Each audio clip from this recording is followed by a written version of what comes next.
We take leather, fabric, specifically silk damask, buckle, and rosettes, and we make a belt to make Margaret of York jealous. But this is not a mere project journal, oh no. It is also in part a travel vlog, for like many fashionistas, I have decided that I need a new belt in time for an upcoming event, which happens to fall in the middle of a 28-day European cruise aboard Queen Victoria, and the deadline is 3 weeks hence. Last minute projecting for the win. Okay, well, time to actually cut out the fabric, the covering fabric for this belt. But here's the thing, this is actually an inaugural moment. I bought this amazing reproduction silk damask 12 years ago, and I have not yet cut into it even the littlest bit because I keep saying, well, I want to get the pattern down for the gowns that I'm going to craft out of this fabric. And of course, I never think that the pattern is quite right enough because I paid $35 a meter for this, which back then was crazy expensive. And now it's like, oh, only $35 a meter? Anyway, we're now going to cut into this fabric. Let's do this. Okay, I can do this. I can cut. I'm just going to cut a little bit. I don't need a lot. I'm just going to Florence. So I'm just going to kind of follow straight through the pattern. And done. Well, that wasn't as traumatic as I thought it would be. Right, okay, onward with the process. Hello everyone, and welcome on board Queen Victoria, an elegant vessel currently moored in Rotterdam. We are on a 4-day party cruise that goes to Bruges tomorrow. And of course, I decided I want to have my new beautiful Burgundian belt all ready so I can go full Madame la Contessa to Bruges tomorrow. So we're actually making the belt tonight, apparently. We're going to try this. And I have outsourced my belt making to my condottiero because I have to work on the hood for my Henin separate project journal to come. So this is really going to be about turbo crafting on the cruise, crafting while cruising with the Contessa. Let's see if we can get this thing accomplished by tomorrow morning. Oh, and should I mention, there's also a big band dance tonight in the ballroom. So we'll be taking a 3-hour break to sweat our arses off and then hopefully finding time somewhere in there to eat and finish this project. Yeah, I know, it's totally unrealistic. I love it. Okay, so now we're going to do this very scientifically. We're going to measure the length we want for the belt by wrapping it around my waist in a very professional fashion and lining it up with where we would like the buckle to actually meet, and then adding about 5 or 6 inches beyond that because we want there to be a bit of a hanging strap in, but not too much, because as you can see from this picture of Mary of Burgundy, her belt did not actually go very much past her waist at all. And we're short on time, so the less we have to sew, the better. We mark the spot with a very professional pencil and go on to the cutting phase.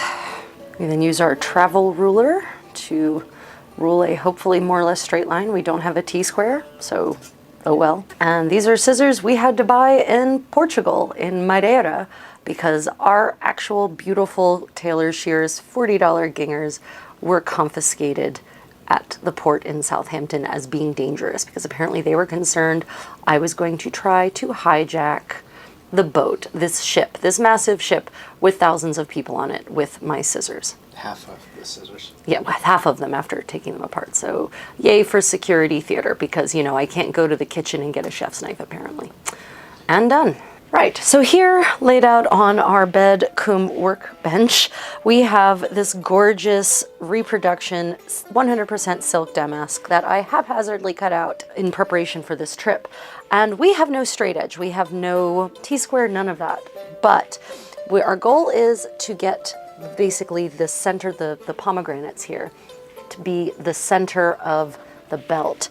And thankfully, we can basically, by placing the belt on it, by making sure that it hits the pattern in the same spot on all 3 of these pomegranates, we should hypothetically be able to keep it straight and even along the pattern. So that's the theory.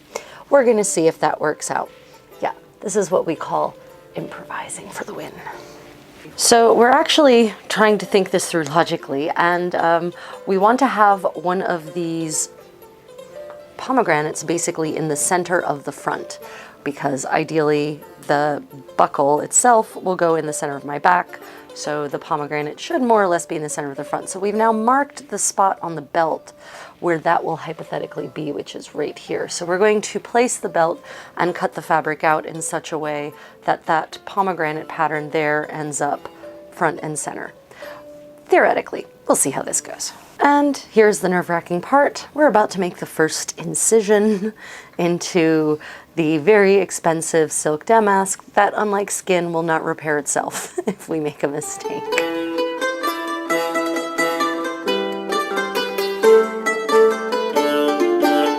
Right, so we have no T-square in this completely improvised workshop on a cruise ship, but I noticed in the pattern that there's this horizontal checky pattern, and that it lines up exactly across each of these medallions.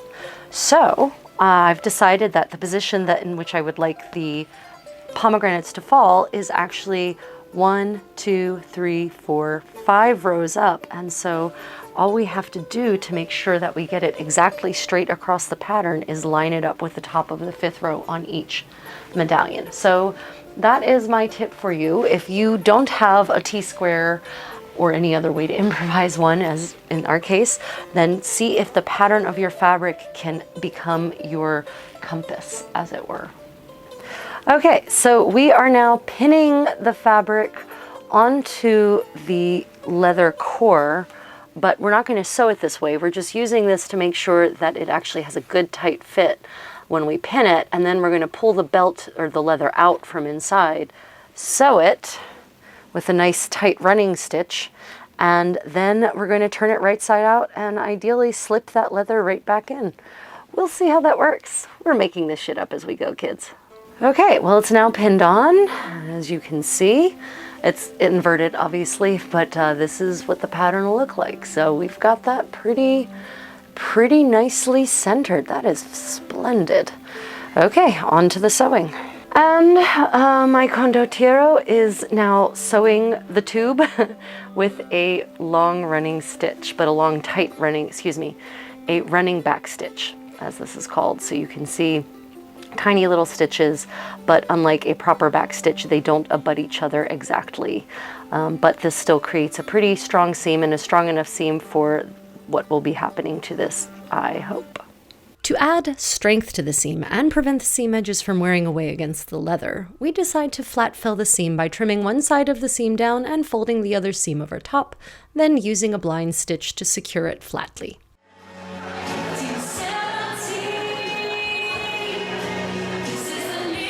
Well, we are at the stuffing the belt cover section of the project. We have specifically and considerately chosen to fold the leather with the grain side in and the smooth side out so that we can make it slip more easily through the sleeve. And also this way, when we turn it right side out, we can specifically turn it with the smooth side of the leather towards the outside, which is basically determined by the part that doesn't have a seam in it.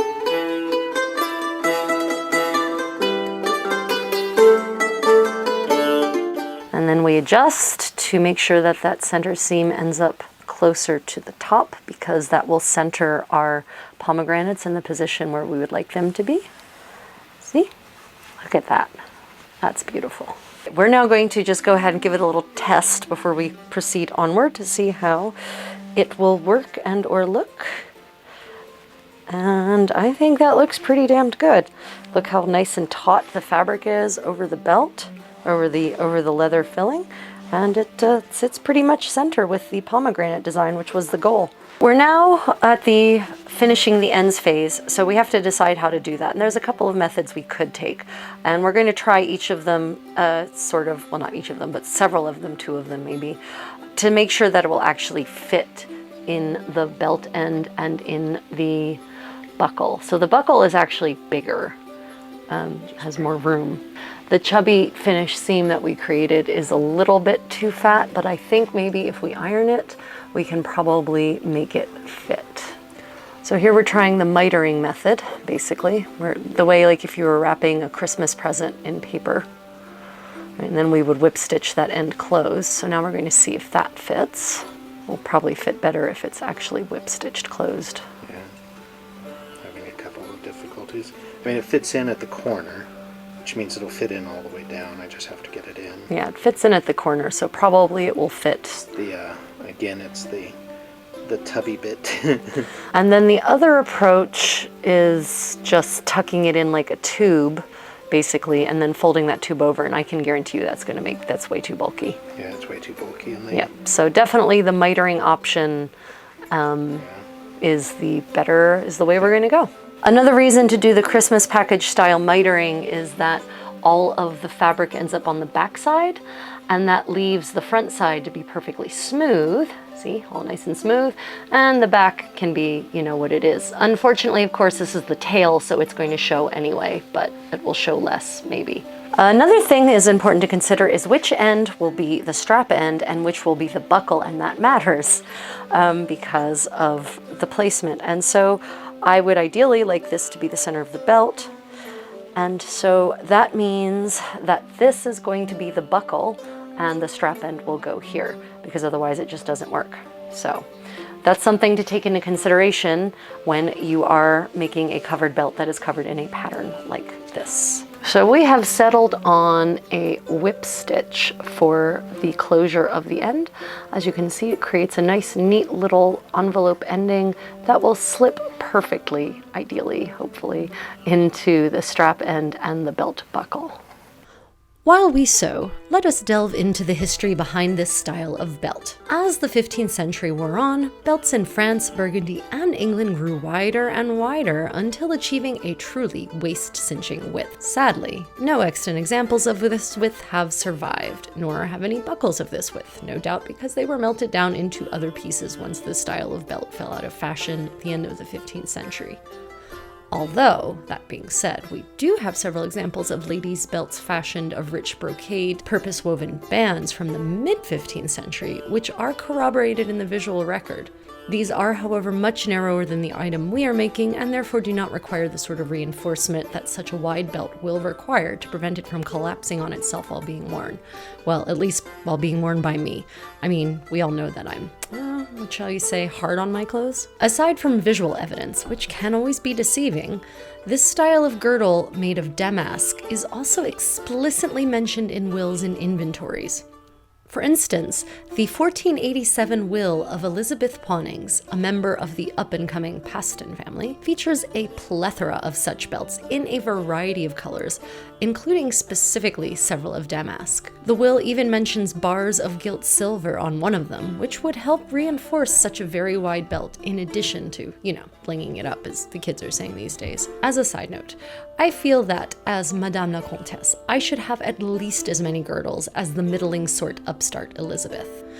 Well, armed with that information, we proceed onward. So, the moment of truth, ladies and gentlemen. Will it fit with all that fabric on there? And look at that perfect fit. This is a moment of triumph. Isn't that stunning? And also, I can weaponize that belt end if I need to. So muggers of the world, beware. Remember to always iron your sewing project. Well, if you have an iron on hand, that is, which I somehow don't always. On our next exciting episode, we will figure out how to attach the various hardware, referred to sometimes as harness in the 15th century, and finish this baby up. Have you made a similarly wide belt? What materials did you choose? Do you have any questions on this accessory or the process? Let me know in the comments below here on YouTube. Right, so we're at the attaching stage, and first we're going to anchor the thread in situ in the spot where we would like to start before applying the belt buckle. Oh, it's hard to keep the camera still with the boat moving so much. Then we put the belt, or the strap end, we're on the strap end, not the buckle, sorry. We put the strap end on. We're going to be basically using these little beautiful filigree pieces as our anchor points and sort of eyelets. So we're going to come up first through the trefoil, and then we're going to wrap around that little ball right there. And then we're going to go back down under that ball and then come back up through the next trefoil next to it, and so on and so forth all the way across. That is our plan. We're going to see how that works. And the idea is to pierce the entire thickness, if you can move your hand. Yeah, the entire thickness of the belt with that stitch. Because unfortunately on the back of the Oh, there is a back of the strap end. Sorry. You can come through the strap ends then, actually. Yeah, that's what I said. I thought you were doing the buckle for some reason. Okay. Then the plan is to go all the way through and do the inverse on the other side so that we catch both sides and create a super duper stable, super weaponizable belt strap end. That's the goal. Let's see how it goes.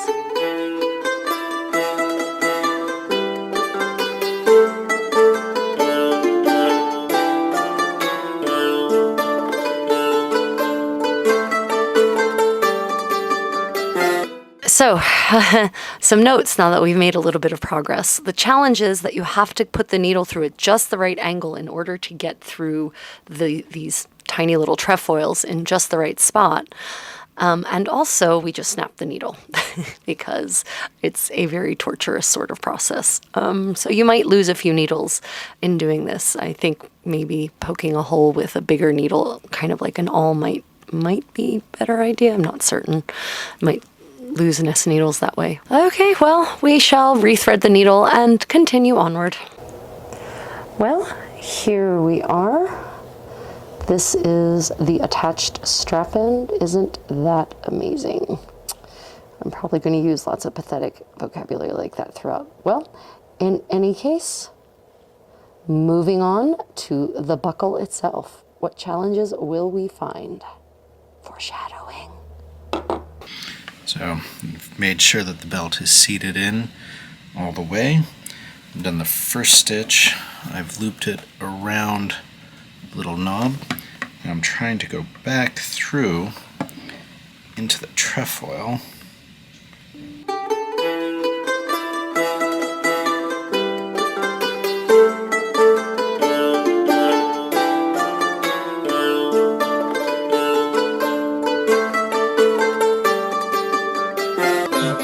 Made a little bit of progress on the sewing. You can't barely even see it even with this close-up, but what I'm doing is I'm going into each of the trefoil around the outer edge and doing each trefoil sewn in twice to the leather belt to try and create as strong a bond as possible between the end and the belt itself. But I seem to have figured out a good way of doing it so far. And it's not creating the prettiest line on the back, but I think that'll get better as I improve as I go around the edge.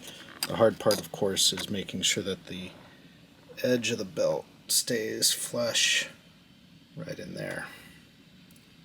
But there we go. Well, everyone, the process continues. Welcome to our London Heathrow Airport Hotel, the Crown Plaza. We are now to the stage of marking the holes where we will put the beautiful little metal rosettes. So to do that, we're going to use me. And I've got on a somewhat bulky turtleneck, which will not quite imitate all the layers I'll be wearing under this, but that's okay because different dresses will have different thicknesses, so we'll be putting in 3 sets of holes. So first we're going to mark the medium set. Yeah, medium set. Yep. All right. Although I suppose we can just do it in the front. Yep, so we put it on me, place it roughly where it's going to be sitting when it's on my body, and mark 3 sets. We're going to mark basically a medium, sort of medium tautness, a super taut, and we'll call it post-feast level of taut. And it's actually really easy on this. The pattern gives us this central line right here, so we can just use that as the medium holes. And then for the really tight ones, it's looking like the outer lobe of the of the flower pomegranate is good, and for the post inner holes, the other outer lobe looks pretty good.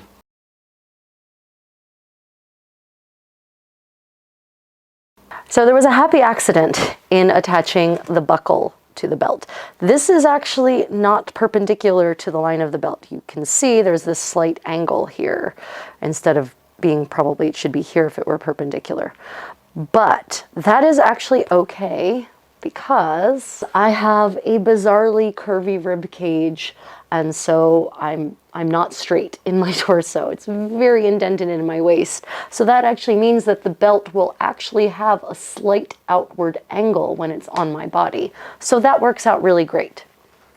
Next thing we need to consider, though, is because this buckle has 2 tines, which will give it definitely extra strength and distribute the force of this corset-like belt across more of the leather instead of putting all the force on one spot. So that's great. And that was Armor and Casting's idea when we designed this particular buckle, that it should have 2 tines. Thank you, Armor and Castings. Now, the problem with 2 tines, of course, is that you must then get your holes. These are the rosettes that we talked about.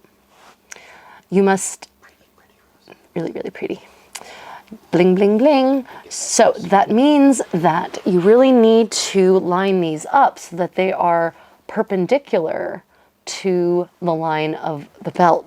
And so we're going to have to figure out how to create that perpendicularity without a T-square, because we don't have a T-square and we don't have any kind of drafting tools here. So we have a ruler. That's what we have. And I'm confident that ruler would not pass any engineering tests in the civil engineering world. So that is what we must consider. And also, as I was just thinking about it, because of my weirdly shaped waist, we might want to take advantage of placing these holes in such a way that the upper set of holes is slightly looser than the lower set of, or slightly offset like this, so that we create even more of that angle to reflect my weirdly shaped torso and waist. Deep thoughts with the Contessa and her condottiero. I'll let you know what we decide. Onward. So we figured something out, and that was that we didn't, when we set all the lengths and the pattern, etc., we didn't take into consideration the amount of extra length that the buckle itself lends to things, which means that for the pomegranate pattern to be centered in the front, the way we currently have it, it's going to be significantly offset in the back, which means if I were really being so persnickety that I wanted this buckle to always buckle in the exact dead center of my back, then that would mean we have to redo the belt. That's not happening. I'm not that persnickety, and I've also seen some images, for example, Mary of Burgundy and her Book of Hours, where it kind of looks like maybe the buckle is a little off-center in the back anyway. Whatever, people's shapes changed, so probably that was a thing. Also, we get a different set of markings on where the rosettes should go by actually properly threading the belt through the buckle, which is what should have been done in the first place, but we didn't. So we're pointing out that it is very important to thread the belt through the buckle when you are marking your holes, because also you can use that buckle to get leverage to tighten it even more. And if they can hear me, from my perspective, that changes it by almost half an inch from where I had originally tried to do the holes. So big change there. Okay, so the next important decision is the size hole that we're going to punch in the leather. We tried the awl technique on the leather. I've never awled leather before, but it just split the leather, which is kind of what I thought was going to happen. So what we're going to do is poke a hole with an awl and then punch a hole through the leather, just the leather part, with the hole punch. And so we had to decide which size. So we did this by taking the tines and testing to see how far each of the tines went in. And the one that went in the best amount was really this one. We could go with the slightly bigger hole, not in that direction though, but we're concerned about the leather stretching on its own anyway. And what we really don't want are holes that are just too big. Because that just, you want to preserve as much of the leather as possible for the structural integrity of the belt overall.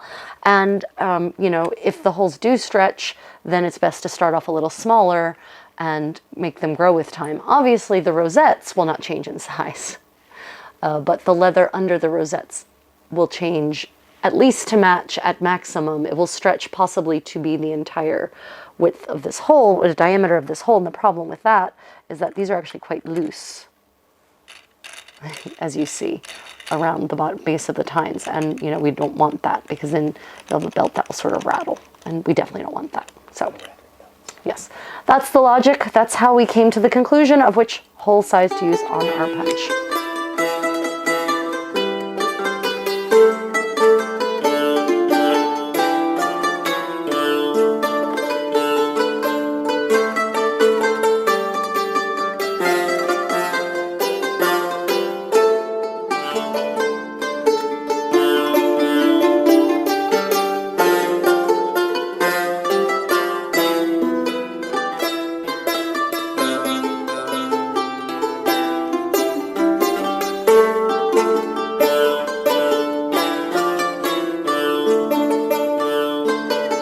Okay, so our attempt to punch the hole through didn't quite work out as well as we would like. So what I'm going to do now is take a very fine needle and attempt to whip stitch open the hole so I have better access to the leather underneath of it. We did do this originally because we thought it might be really difficult. Well, we'll see how difficult it is in a moment. Okay, so what we did was we did a whip stitch. A whip stitch around the fabric to open it up. We attempted to punch a hole with the hole punch, but there was no good way with the tools that we had. So I essentially ripped the hole out that the hole punch started using the awl.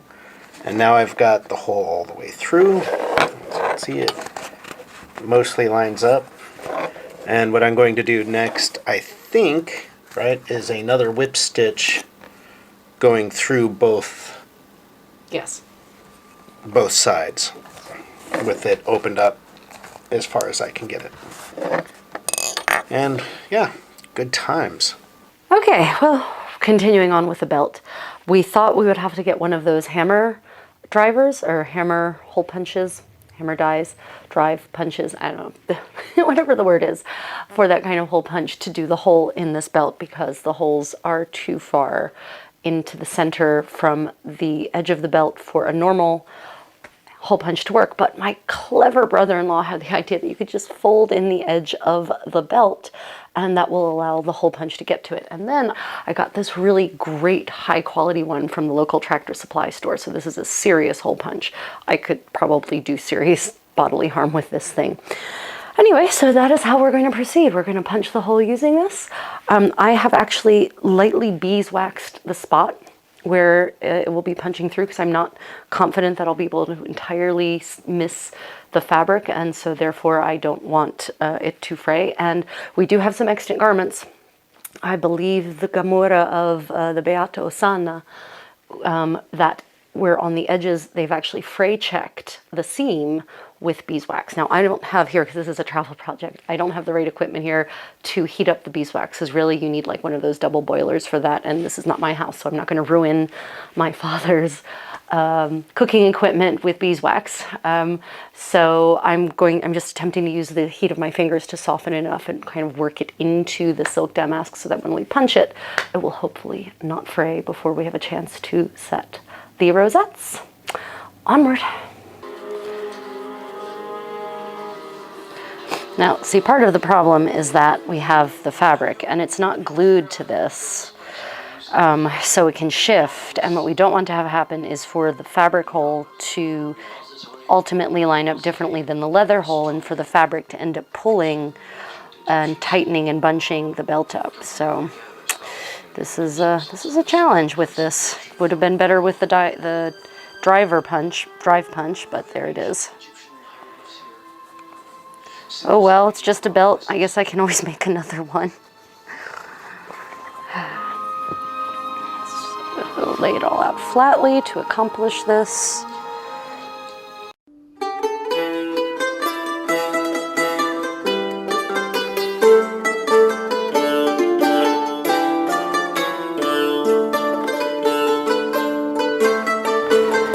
Well, there it is. Let's see what happened on the other side. Oh, that's interesting. It barely penetrated, so I might actually be able to use the awl to open this up, thereby preserving the fabric a little bit. So I'm just working some beeswax into the edges here just to try to stabilize them a little bit. Especially here where it actually punched through the fabric. Would be better if I could just paint this on, but maybe a future project. So I've actually put the beeswax into there and I'm pushing it through with the awl. Well, it's actually a chopstick, but whatever. It's an improvised awl. That's what I have.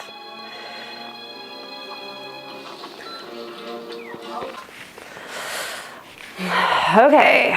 Moment of truth. The holes are in, at least the first set, maybe the only set that will get put in before this event. Let's see what happens. Okay, pomegranate up. Let's hope that the holes are the right length. Oh, my mic wire. Okay, let's see. Okay, 2 tines.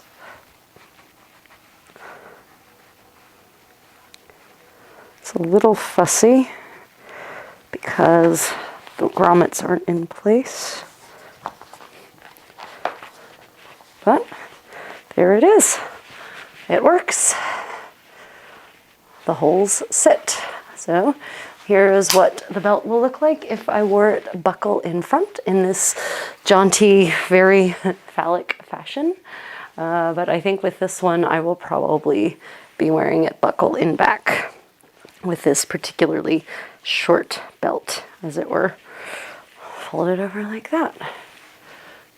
Yeah, it does look a little silly with that in front hanging like that. And it looks silly like that too.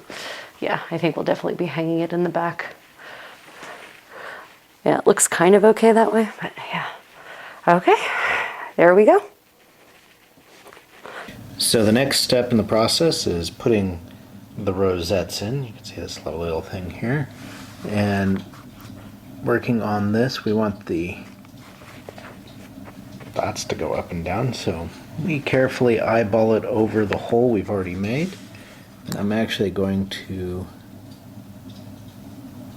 put the awl in the spot and just drive that all through.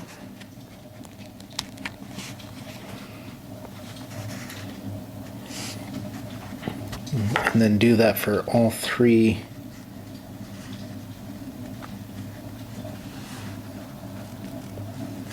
holes. Whoop.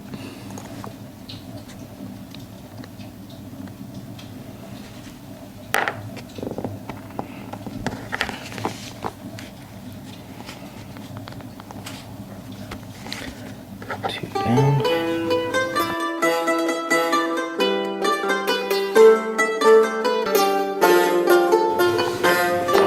So once I got them through, I'm going to push them down.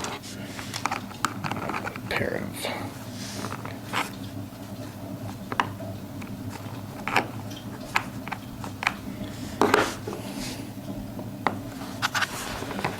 and it looks like the hole is properly lined up.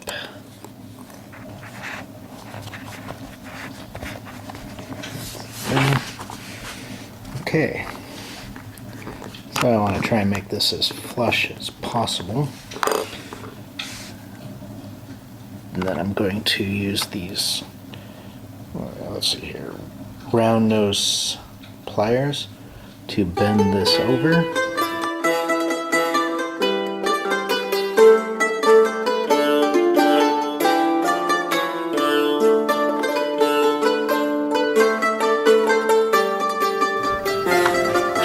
Press it down so it's firmly seated.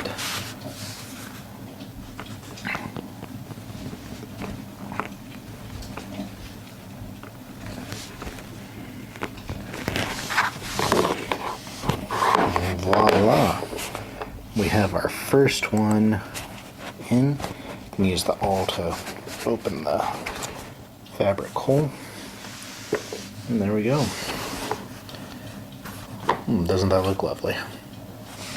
Well, now that we've set the first rosette, we're going to actually experiment with this other one. So we're going to apply beeswax around the fabric edges as a way to seal the edges. This is a technique that's actually used in a couple of extant garments from the 15th century that basically beeswax is used as fray check. And we put some beeswax in a pot, and then we put that pot in a bowl of boiled water, boiling temperature water, and it has melted the wax and it's keeping it liquid long enough for us, just long enough for us to brush it on. And we're actually, as you can see, there's actually a ring forming.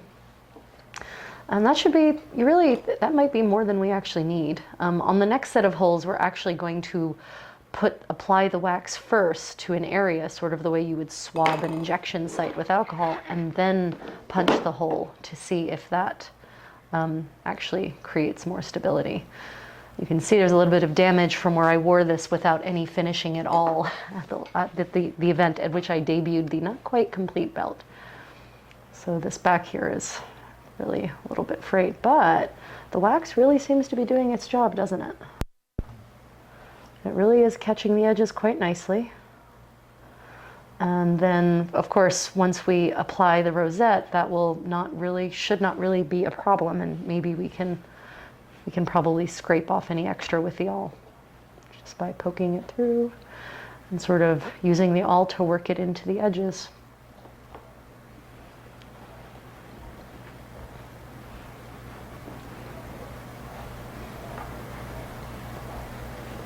Yeah. Okay, well, this experiment seems temporarily experimental. The only concern I'm going to have eventually is, will the wax end up rubbing off on the garment on which the belt is worn? So I guess we'll find out. It shouldn't, hypothetically. Right, it will maybe, but we'll see. We'll see what ends up happening. Now I need to clean my awl. Now, if you melt wax and you don't put it in a double boiler, it will absolutely harden almost instantly. Wax, it hardens at a relatively high temperature, actually. It also melts pretty easily, so there's a sort of narrow range there at which it's a spreadable temperature.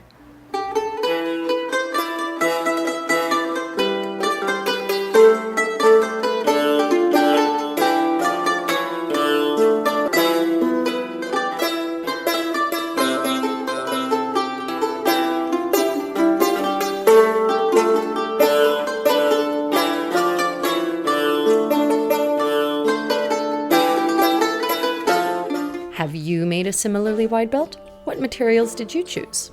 Do you have any questions on this accessory or the process? Let me know in the comments below here on YouTube.